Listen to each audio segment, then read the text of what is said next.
The conflict in Metroid is not ideological, it is ecological. So, hearing that, I sat up in bed and wrote this. Hi everyone. Today I wanted to respond to a video by Chozologist, Metroid and Nature. Metroid is about fighting nature is the premise of their video, and having watched the opening of it, I thought to myself, oh boy, this is right up my alley. Specifically, this is something I've written about before multiple times. So I thought I would respond to their video talking about it piece by piece and just kind of give my thoughts conversationally while also citing a different essay that I wrote about discussing this very issue. Before we get started, I strongly recommend you check out Once More Into the Breach or Reading and Responding to S.R. Hollywell's A Maze of Murderscapes Metroid 2, which talks about similar themes of civilization versus nature. Also check out State Vampirism, which unpacks the larger, broader ideological concept dialectically materially. State vampirism equals feeding through the state mid-abjection, be it openly capitalist or not.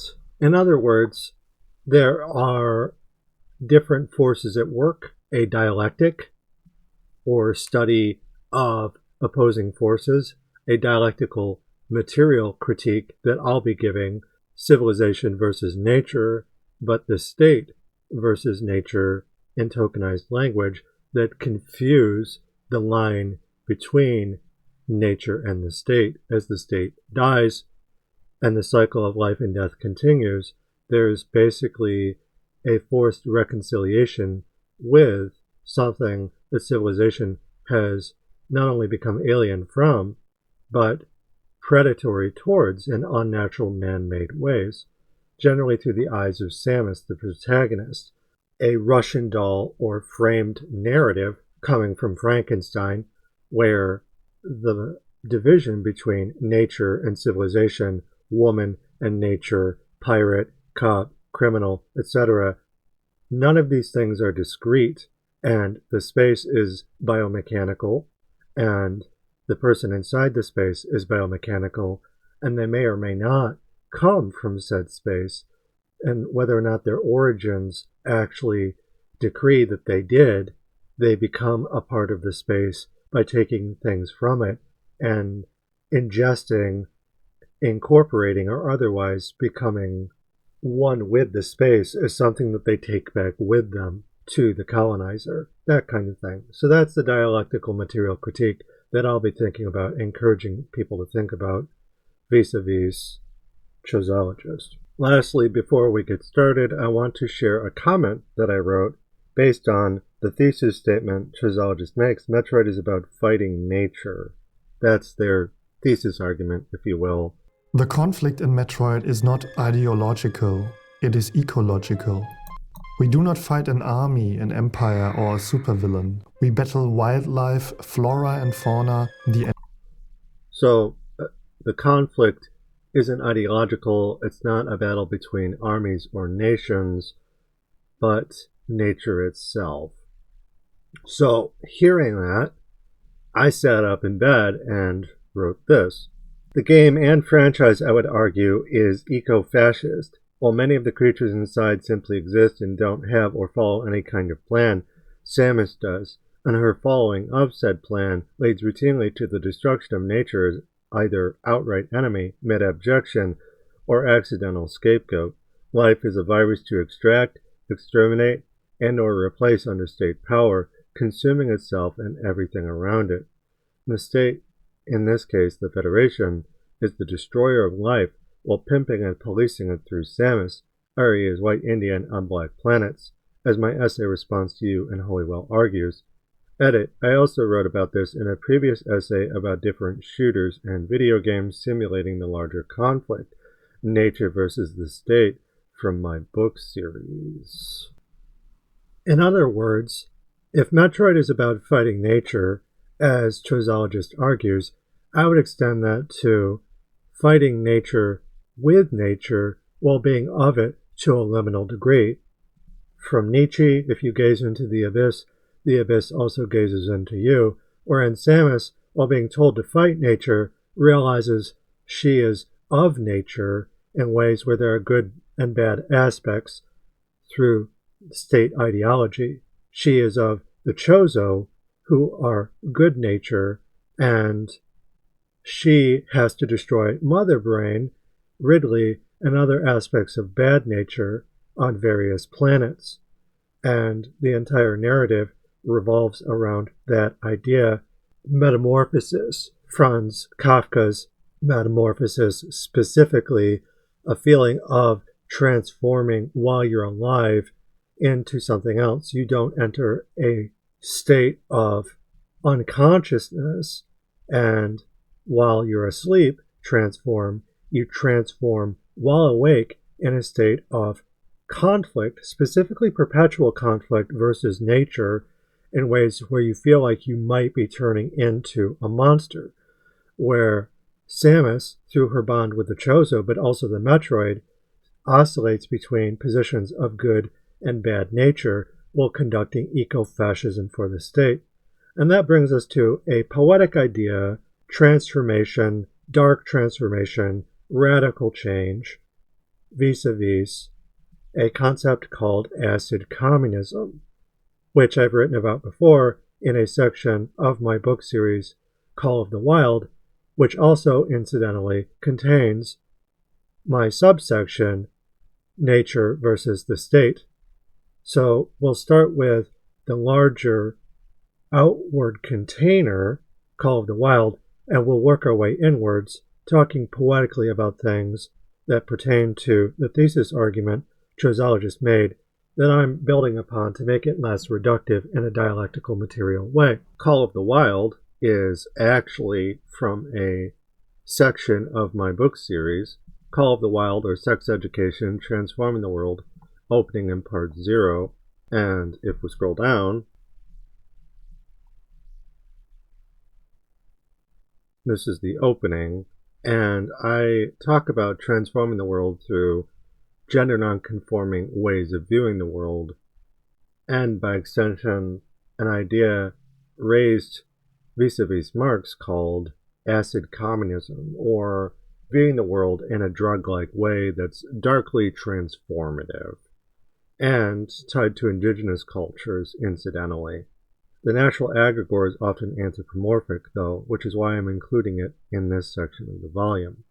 And then we go on to unpack it, the example that I give up front actually being Giger's xenomorph, which isn't strictly an undead being, demonic being, or being of nature, but something between all three, and furthermore something that is biomechanical, not unlike Samus herself. Under capital, nature as part of human parlance is abject.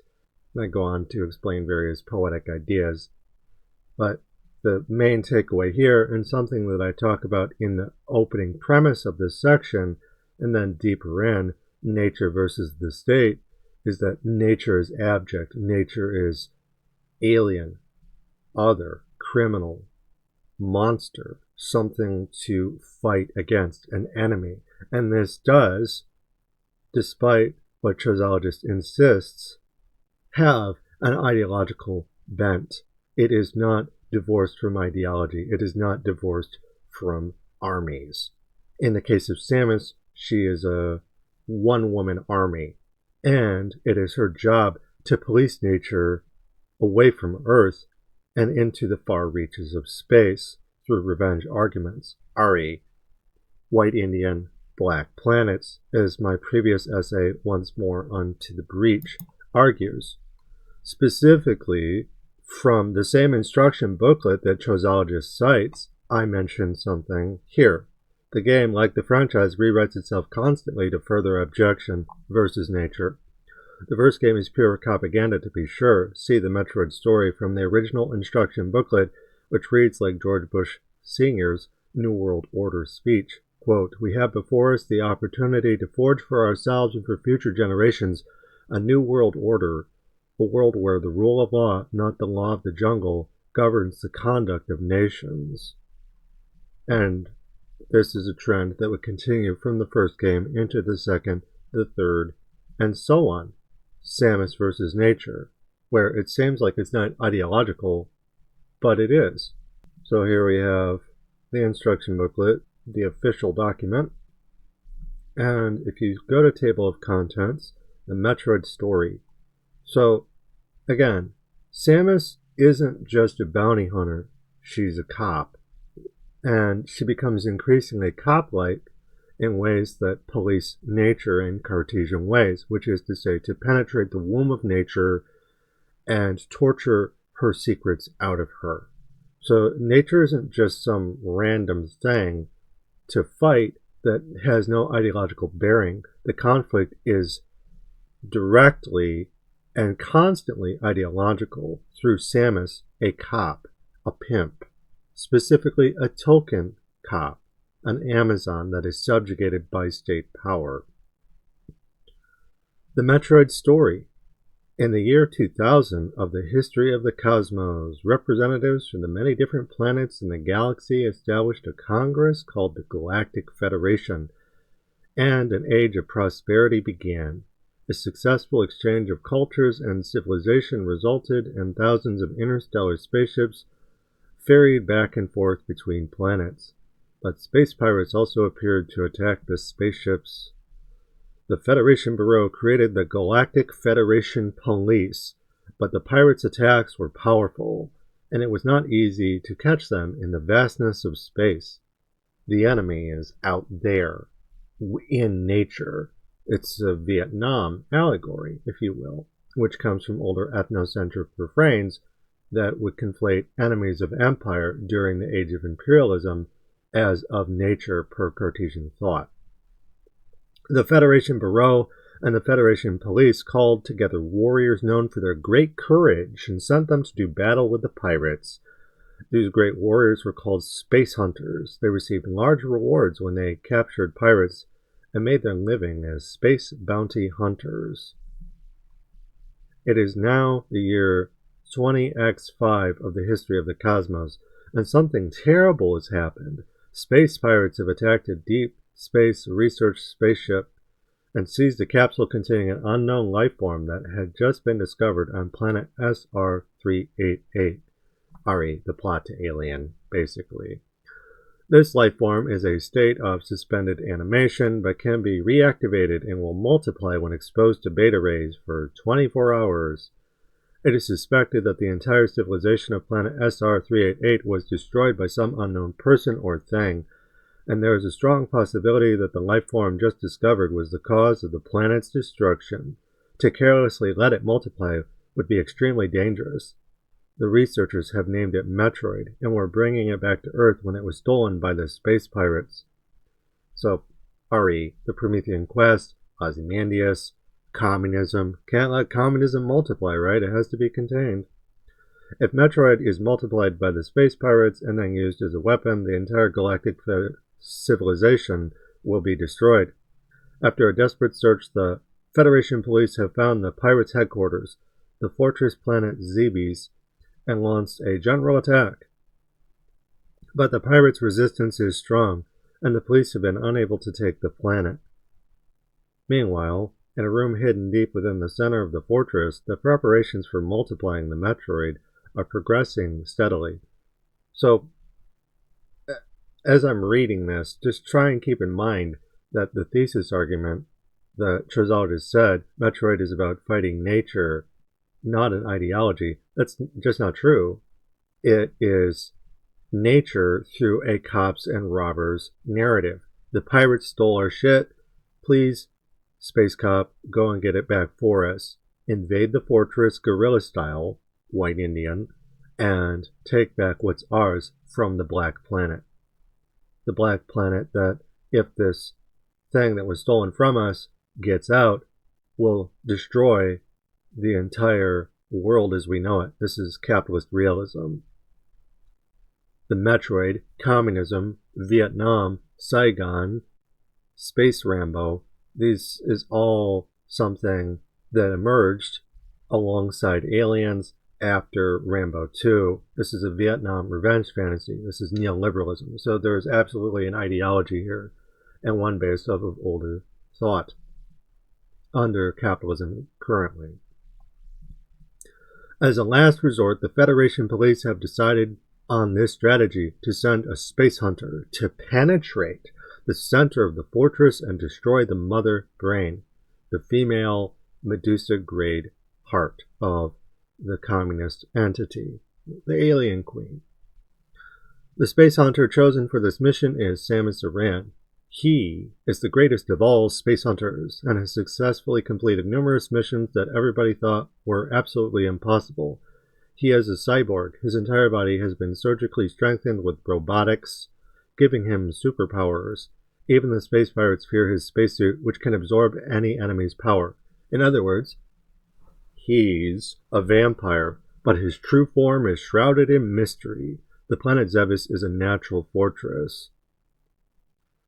A natural fortress that's occupied by pirates and biomechanical entities. So it's not actually a natural fortress, but it's presented as natural, essentially populated with, for lack of a better term, savages, mud huts, mud people, golems. So it's this argument that it's just the natural world, it's something to invade, this is a smokescreen, this is a false flag, and it is something that is used by the Federation to justify an invasion of an entire planet. Its sides are covered with a special kind of stone, and its interior is a complicated maze. On top of that, the pirates have planted devices and booby traps in the maze, versus in Vietnam, for instance, the booby traps, some of them would have been punji sticks, for instance, and various underground mazes that CIA advisors would have to go into alongside American soldiers to try and kill communists, who they would identify as bugs, vis-a-vis Robert Heinlein and the competent man trope, which is what Samus here is basically describing. But also at the same time, there would be ordnance that would be dropped on Vietnam from Americans and French colonial powers before them, and that dropped ordnance would be taken and turned into bombs, often mines and booby traps. Except here, that historical reality is foisted off onto an imaginary noble savage, the Chozo, that just happened to be destroyed by something. Couldn't have been in capitalism, right? And those weapons are then taken by Samus, who takes the bombs that were originally dropped on the planet by Federation forces and then dressed up as dead Indians. She takes that and then takes it back from the native population and uses it against them again. So this is just a Vietnam revenge fantasy. The pirates had planted booby traps, devices in the maze, and the pirates' eerie followers lie in wait around every corner. Samus has now succeeded in penetrating Zebes, but time is running out. Will he be able to destroy the Metroid and save the galaxy? Last but not least, the same basic idea, man versus nature, humanity versus nature, borrowed again from Cartesian dualism, is a similar theme that we would see not just in Aliens and Metroid in 1986, but in 1993 with the Doom series, which was supposed to be a reskin of Aliens, but they couldn't get the licensing for it, so they took Doom Guy and made them a gender swap of Ellen Ripley, who was a gender swap of Rambo, of Beowulf, and similar monomyth heroes. And instead of having it being set on Earth or on LV-426, they had it on Mars with a colony where they lost control. And in this case, the planet just belongs to the pirates. So it's a further way to distance the site of extraction of resources, of colonial action, of police brutality from the Federation by saying, oh, it always belonged to the pirates, just as the bombs and ordnance belong to the Chozo. It's Darvo, it's obscurantism, which are classic imperial devices. If you want further reading about this in the same article that I'm citing, you can check out a piece within Call of the Wild, Hunter and Hunted, or Nature versus the State, and it talks about a variety of things that I don't think we necessarily have to unpack here, but I'll show you a couple of snippets just so you can have an idea of what I mean. One, we talk about the heroic quest in video games. Generally delving into nature is forbidden and occupied by some enemy force, often a dragon, a archaic mother, Grendel's mother, a imposter. So the example I give here is Dragon Warrior, for instance, but there are other examples as well, namely the shooter, from first-person shooters, third-person shooters, RTS games, turn-based strategy games, and hybrids. The main examples that I give being Doom and Metroid, leading to future titles like StarCraft, XCOM UFO Defense, and a variety of others in and out of Metroidvania, speaking historically materially to a dialectical material conflict, conversation, and cycle that speaks to capital preying on nature and nature coming back around, and various deja vu echoes that trade places, that go back and forth across space and time, on stage and off. The example that I give being Doom 2 Hell on Earth, and specifically this passage in connection with Doom out from Cartesian thought, as written by Jason Moore and Raj Patel, that I connect to Doom from their book, A History of the World in 7 Cheap Things. The second law of capitalist ecology, domination over nature, owed much to Francis Bacon, a philosopher generally credited as the father of modern science. Bacon was also a prominent member of England's political establishment, at different times a member of Parliament and the Attorney General of England and Wales. He argued that science should, as it were, torture nature's secrets out of her. Further, the empire of man should penetrate and dominate the womb of nature. The invention of nature and society was gendered at every turn. The binaries of man and woman, nature and society, drank from the same cup. Nature and its boundary with society was gyne-ecological from the outset. Through this radically new mode of organizing life and thought, nature became not a thing, but a strategy that, for the ethical and economic cheapening of life, a normative statement of how best to organize power and hierarchy, humanity and nature, man and woman, colonizer and colonized. They would go on to describe maps and cartography as a technology of conquest pursuant to this aim, which is emblematized in Metroidvania and shooters more broadly. There is a map with monsters inside. The hero enters it and kills the monsters.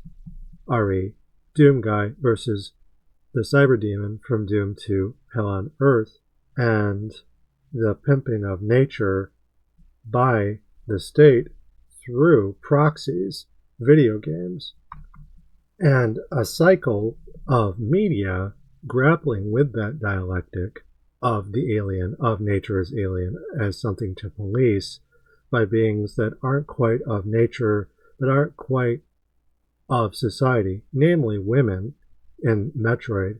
There is, however, a third option that also communicates state trauma as something to face in popular media, but especially video games, a demonic undead option tied to the natural world, i.e. as John Carmack envisioned it when he and John Romero made Doom in 1993, demons versus mankind's technology, as a spiritual successor to Aliens and the abject undead biomechanical rage of that franchise's xenomorphs. In Doom, the undead factor is ever present during an Imperial scheme, i.e. as the 1994 sequel Doom 2 Hell on Earth sees the Imperial boomerang returning to its secular colonial origins, home base. And home base in Metroid, by extension, is a mirror that's reflected in a civilization somewhere else that is basically a nightmare scenario or anti-home. Nevertheless, under capitalist realism, reflects home in decay while grappling with nature as alien that people are a part of, even if they convince themselves under capitalist realism that they're a part of civilization. So again, the binaries aren't discrete, and they communicate between themselves, opposing forces, space, occupant of space, residence, and different castles across space and time, in and out of media.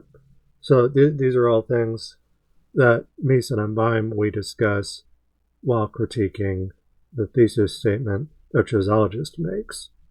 For this section, I want to watch the entirety of Chozologist's video, and will pause every so often to respond, though given that I've unpacked the basic idea of nature versus the state vis-a-vis their thesis statement as something that I counteract with my own research, I'll try and keep things relatively short. Just remember that there is an ideological factor at play with Samus versus nature. Samus doesn't just represent the hero on a story displaced from reality. It isn't pure escapism. The larger theme, man versus nature, or in this case a woman acting like a man to further state models, the nuclear model, civilization versus nature, is tied to the nuclear model, is tied to Cartesian thought as something that routinely polices nature. Samus, a space cop, is policing nature as monstrous-feminine while being of nature herself. She is tokenized. These are deeply ideological things that prey on nature to enrich the state through Darvo and obscurantism. So all of that being said, we'll go back to the start here and we'll watch from start to finish. The conflict in Metroid is not ideological, it is ecological. We do not fight an army, an empire, or a supervillain. I would disagree about the army. There is an army of space pirates. There is an army of space pirates led by a dragon that answers to Mother Brain, right? Or they exist alongside her at the very least. They share the same space, and you have to destroy them all to proceed, to destroy the planet, to escape.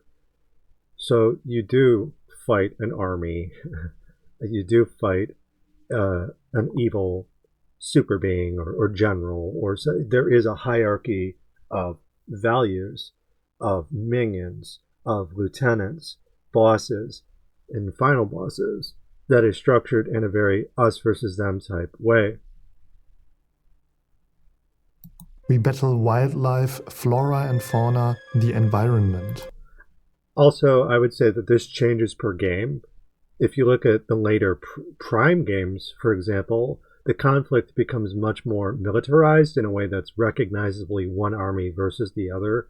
Whereas in the early games, in particular, the antagonist-protagonist relationship is between Samus and Metroid as an android city, a labyrinth that is populated largely with animals that have reclaimed a ruin. You don't really encounter space pirates in the original game. You just hear about them, and you don't really see them until Super Metroid as beings to encounter and attack.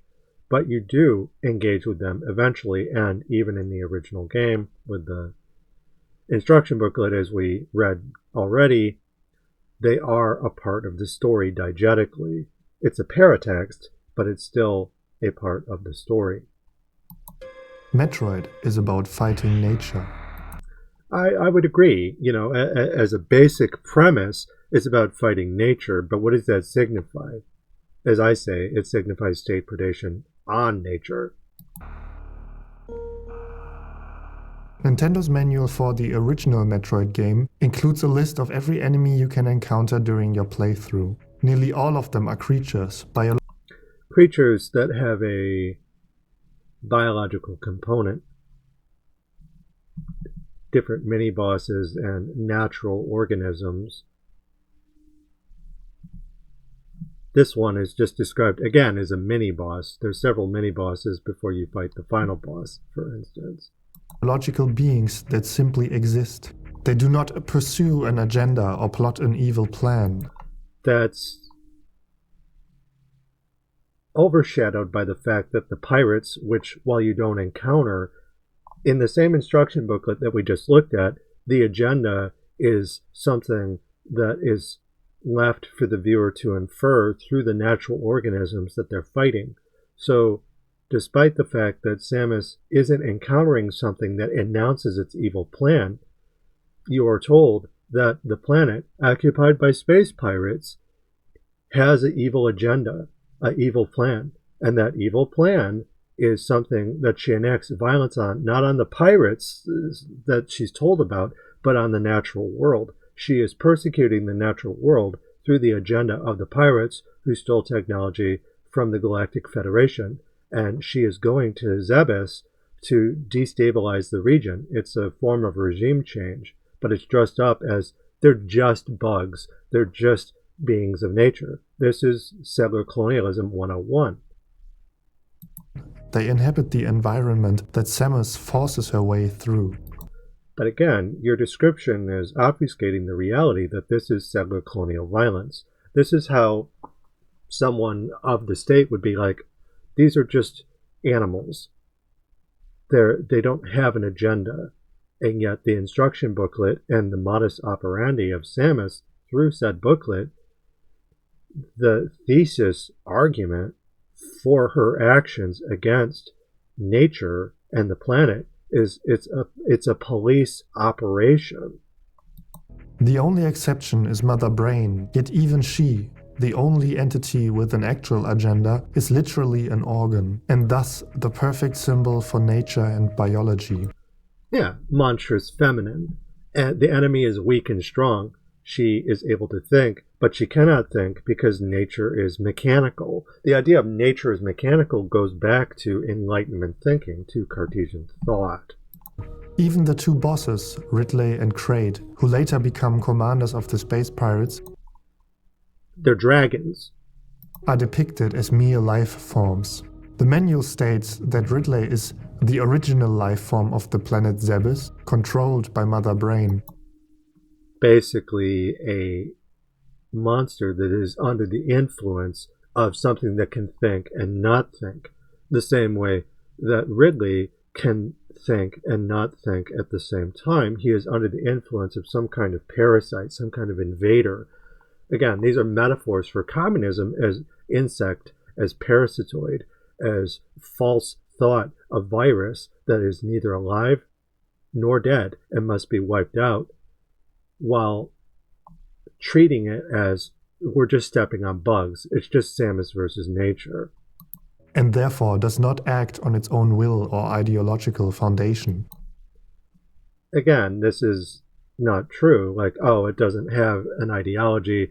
Mother Brain doesn't have an ideology. The two different arguments are being made at the same time because the game is very explicitly saying that this is an action against pirates, but the violence that you see on screen that the player partakes in is against animals that you're told, that you're saying, and that we're presumed to think, okay, well, these aren't the pirates, right?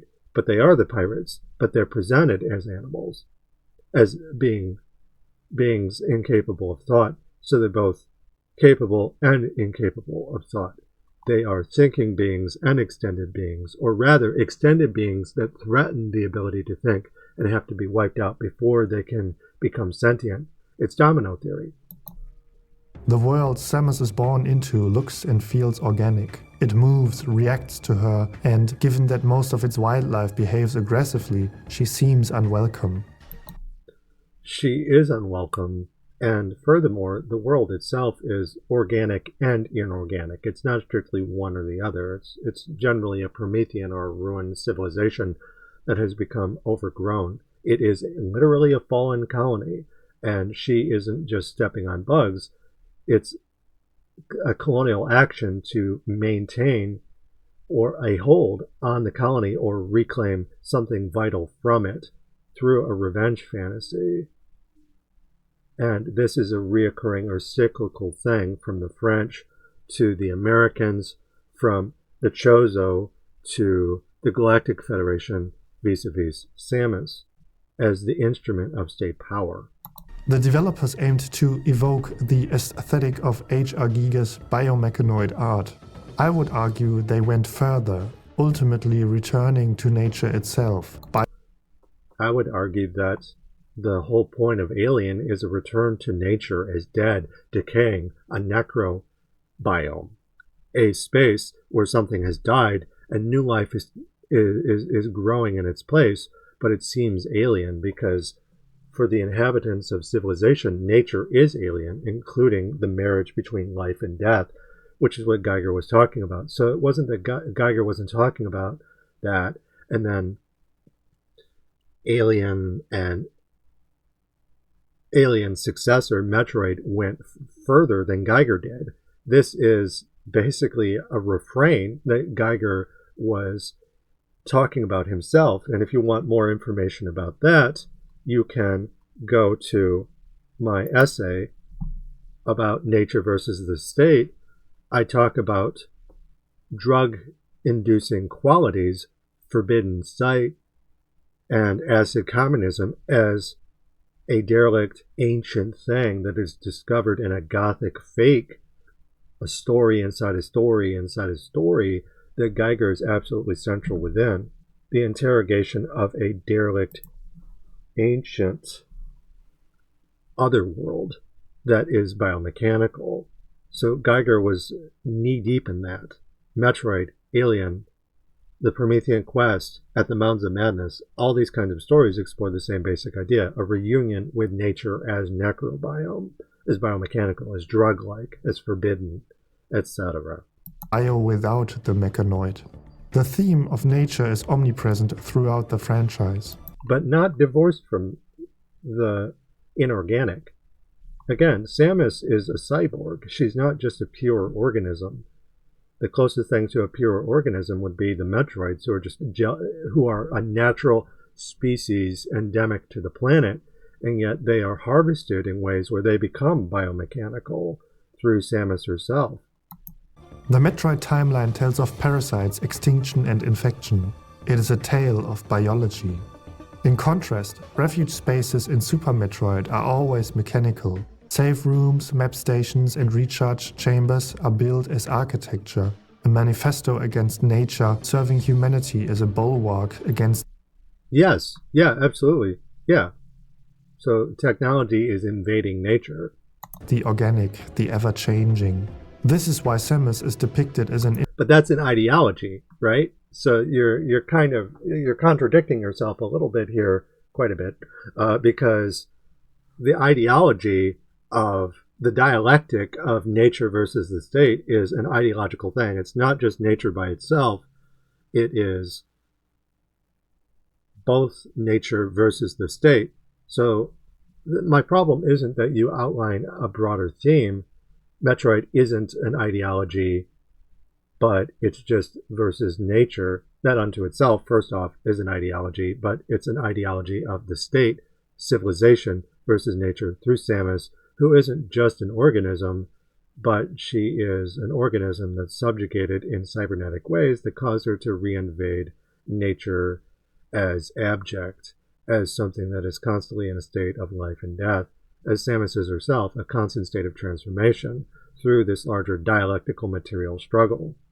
Inorganic life form, the ultimate opposite of what we fight. Metroid is a compound word of metro and android. The title describes the robotic character we navigate through a living, oozing world. But also a world that's not entirely alive. It's not just that Samus is the cyborg. The space is a cyborg. It's me, son, and Bime, to place in abyss, where you have a concentric Russian doll situation, a Belly of the Beast narrative, where Samus is cybernetic, but so is the space. Samus is a gargoyle, is a golem, is biomechanical, but so is the space. They're not discrete from each other, and they take on similar poetic qualities, and this is something in my own definition of Metroid that I talk about as well. If we go to From Masters to PhD, and we scroll down to my definition on Metroidvania, I talk about Metroid. The basic ludic definition, Metroidvania are a location-based video game genre that combines 2D, 2.5D, or 3D platforming. You can read the rest of that definition if you want. Specifically, the etymology of the word Metroid doesn't just apply to Samus, and it doesn't just apply to the space. So you're rehashing and using partially things that I've talked about extensively in my own research. Metroid etymology. At its most basic interpretation, Metroidvania is a portmanteau of Metroid and Castlevania, specifically Metroid plus Vania. However, the term has no singular, universally agreed upon definition. Because I focus on space, my definitions of the individual portmanteau components are as follows. Metroid doesn't equal the franchise Metroid. Metroid equals that franchise's unique treatment of closed space. The maze. Vania doesn't equal the franchise Castlevania. Castlevania equals that franchise's unique treatment of closed space. The labyrinth. At the same time, Metroid equal Metroid or Metro plus Oid means Android City. Castlevania or Castle plus Vania means Other Castle, Demon Castle, or Castle Dracula. The portmanteau Metroidvania basically equals Android City plus Demon Castle plus Maze plus Labyrinth. And then I go on to talk about it more here. And there are different ideas. There's a spectrum and so on and so forth. But they're not discrete from each other. They are composite. They are entrenched in a conflict where nothing is separate from anything else.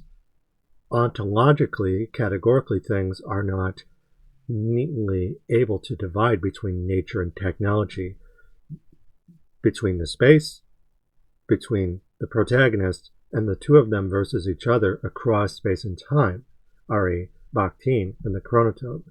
There are no neat, simple divisions, despite the fact that Cartesian thought tries to divide things neatly through force, which is the predicament of the heroine Samus while she's inside the space. At the end of Metroid, it is not shocking to discover we played as a woman. It is shocking to realize we played as a human. If we perceive the character as organic, we must understand the suit she wears as the technological barrier against nature. Woman is other, Simone de Beauvoir, right? I took that same basic idea and I describe it, nature is monstrous-feminine. So a woman is shown as alien. And it is shocking to some extent, I would argue through tokenized force, that a woman, women being the subjects of patriarchal violence, would tokenize to triangulate against state enemies. That is, I would argue, shocking from a feminist and eco-feminist perspective. But the idea that Samus is human underneath the armor, she's told to be a cyborg, that she's not human at all, regardless of her gender. The power suit protects Samus from dissolving into the primordial swamp, from becoming one with the organic surroundings. We've cocooned ourselves against the natural world using technology. Films and literary works express our fears about what happens when nature threatens or destroys that cocoon. Yeah, the idea that nature is alien and nature is kaiju, is a force of nature, specifically a reckoning. This is capitalist realism, where the exploitation of nature reaches a natural limit. Patel and Moore, in A History of the World and Seven Chief Things, go on to describe how there is a limit, a finite web of life, that by moving money through nature in ways that alienate workers from nature, eventually state shift will occur and capital will begin to die. A necro-biome, again, and workers, when nature threatens or destroys the cocoon that is civilization, which is built on the exploiting of nature, have to reconcile with that fact. They have to face the Gorgon. This fear becomes tangible in Metroid Fusion when Samus' power suit is infected by X-parasites. The technology meant to protect her becomes a vector of nature itself. That is why at the end of Super Metroid, the entire planet must be destroyed. You cannot reason with nature. Okay, but that's a Cartesian argument. That's genocidal. That's eco-fascist. And I'm not saying that you believe that yourself, and you're actually outlining something that I argue is white Indian black planets, right? Oh, how do you kill it? how do you destroy it? It's the response that Ripley has. Despite the fact that she's a woman is other, working for the corporation, even in the initial Alien film, she, when faced with a xenomorph, says, I'm going to destroy you. Though in that case, it's important to recognize that the fantasy in the original Alien is a rape fantasy, specifically of the eighth passenger being a stowaway slave. So it's white women being afraid of a black slave that is monstrous-feminine, that rapes the crew and impregnates them in a parasitoid type way. So there's a lot of different things going on there, but the same settler colonial stamp is firmly in place and has been in various works predating Metroid, which draws the same conclusions that those do. Nature is something, it can't be bargained with, it can't be reasoned with, it must be exterminated. But the Terminator in this situation isn't nature. Nature is a victim, and the rapist is actually the token Amazon. Given this context, it is striking that in Metroid Prime, the first entry where the space pirates act as self-aware beings rather than mere insects or crustaceans, the player spends extensive time studying the intricacies of nature. As something to dissect. From the British Romantic poets to us, Wordsworth's tables turned, we murder to dissect. Let nature be your teacher instead of, cutting it up and destroying it per Cartesian thought, which would have been happening around the same time. He wrote that poem in the 1790s or thereabouts. He was the first generation of British Romantic poets, and nature was something that he thought we should study and learn from instead of killing, instead of cutting up. But Samus, when studying nature, there are organisms that she deems as good nature and organisms that she deems as bad, but she still kills the neutral side of nature or the good side of nature alongside the bad. Samus kills and destroys everything. You can scan every critter, plant, and even rock. This also ties, incidentally, if you look at Egyptology and the study of Egypt after Napoleon came, conquered, and left Egypt briefly, the culture was dissected and preserved in a museum-like way. So Samus, in a very similar approach, per Cartesian thought and a sci-fi narrative, is continuing the same Orientalist premise in Metroid. You go to a dead civilization, a necro-biome that echoes present dying empires. There's a crisis that has to be resolved through a return to the past to steal power from the past, the Promethean quest, and she, after doing that, keeps trophies. She catalogs everything. She's not just a detective, she's a chronicler of genocide by abjecting nature. First time in the series, Metroid Prime pits you against forces that strive to conquer, dominate, and pervert the natural world, allowing nature itself to step back from being the antagonist. No, the villain in this case is the pirates, Samus, the state. Like, nature and all of these things interact in a larger Gothic theater, Gothic pastiche. And the idea of villain is ultimately a position to assign violence as giver-receiver, what Agamben would call bare life, or the killing of something without ceremony. It comes from Rome, homo sacer, Zoe, bare life. The zombie, and nature is zombie, nature is demon, nature is cyborg. And again, in dialogues of nature versus the state, you have this kind of thing, the Promethean quest, the Imperial boomerang, and instead of the boomerang coming back around, initially you feel the same effect while going to a space and feeling a sense of deja vu. And then within that space, Samus activates, she triggers mirror syndrome. She sees her reflection on those enemies that she is told to destroy, and she becomes the pirate that she accuses nature of being. But it's not so neat as that, and there are pirates, actual space pirates outside of the Federation, that is, who steal from nature and who prey on nature. They're Tolkien's orcs, basically. But Samus is just as much like them, and the invitation for the reader in a Gothic narrative is for us to compare her to the pirates and draw similarities as much as differences. Similarities between the pirates, between the Metroids that feed on other organisms just like the pirates do, that have a biomechanical quality that's seen as more crude, savage, primitive, and then Samus, who's seen as slightly more elegant but still raised by wolves and employed by the state, the good pirate fighting bad pirates. We do not encounter the title-giving creature in Metroid until late in the game, deep within the non-organic, mechanical confines of Turian, as we battle our way toward Mother Brain.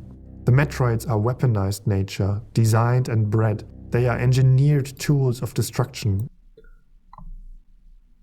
It's never explicitly explained, though, that they're described as an organism first and foremost, and like, these are all things that you're inferring if memory serves. I mean, later in the franchise, they might extrapolate on it, but in the original instruction booklet, they're just described as an unknown life form.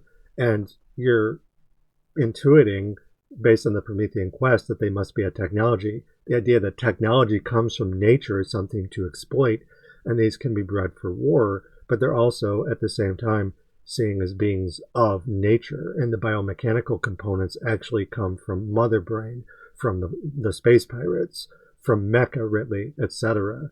And the Chozo are the doomed noble savage race, which is a double for the Federation, that and the things that we talked about vis-a-vis the Vietnam revenge fantasy, so on and so forth. The Chozo are just a false flag. The Metroid are a false flag.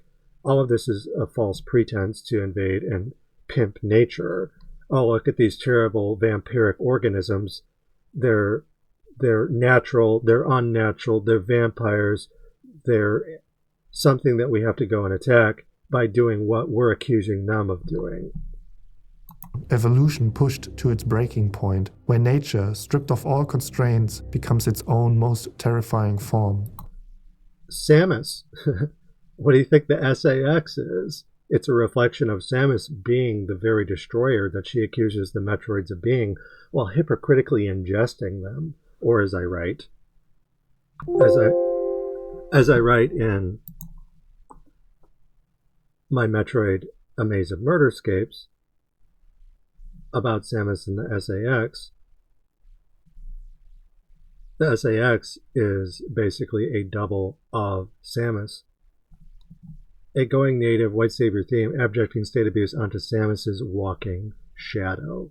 And then I go on to give a further explanation of that talks about Samus being drugged without her consent, mind you, with alien DNA. She's injected with something to keep her alive and continue the fight for the state. She's not allowed to die. She is forced to keep on living and to face ghosts of herself that hunt her down.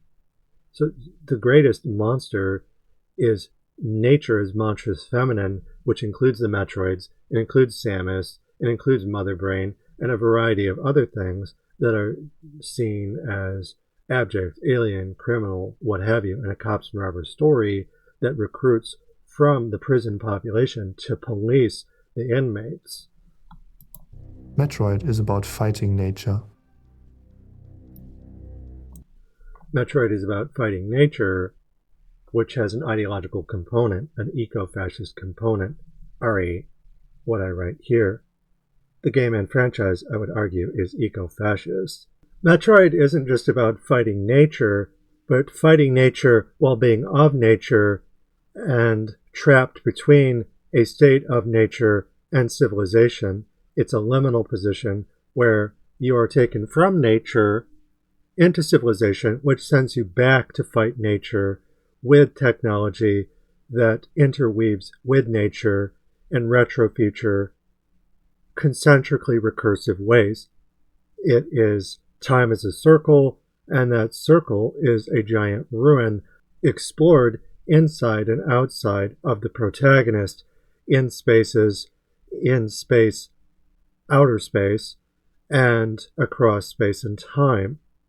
So it's not just about fighting nature in a simple reductive way, but specifically capitalist realism through the cycle I just described as being uncanny, as giving the heroine, in this case, the avatar for the player to control, regardless of their gender, feelings of self-destruction of the Promethean quest, as in, I am told to fight nature, but I am from nature. These weapons I'm using are ostensibly from nature, but seem like they have man-made origins. Everything is thrown into chaos and disorder. So it's a little bit more complicated than just about fighting nature, but nature as a specific arrangement of civilization versus nature that has fallen into decay inside a space of death and rebirth, where your position isn't ontologically secure or discrete from the thing that you're fighting.